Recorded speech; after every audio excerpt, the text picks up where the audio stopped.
আমি একটা কবিতা বলে শোনাচ্ছি।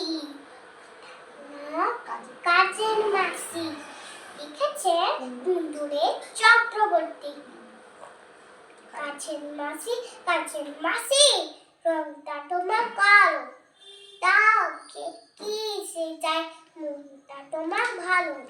বাবারা বিষ মায়েরা বিষ তোমার কাছেই থাকে, গাছের ডালে বসলে হলে তুমি যেও না পাখি। লাপাই ঝাপাই বাইনা করি রাগ করো না ভূতে, আমার পিছে দৌড়ে মনে তোমার যে ঘাম ছুটে। গল্প বলে বুকের কাছে পাড়া ঘুমে ঘুম, আদর করে মায়ের মতন কবে দাও চুম। নমস্কার।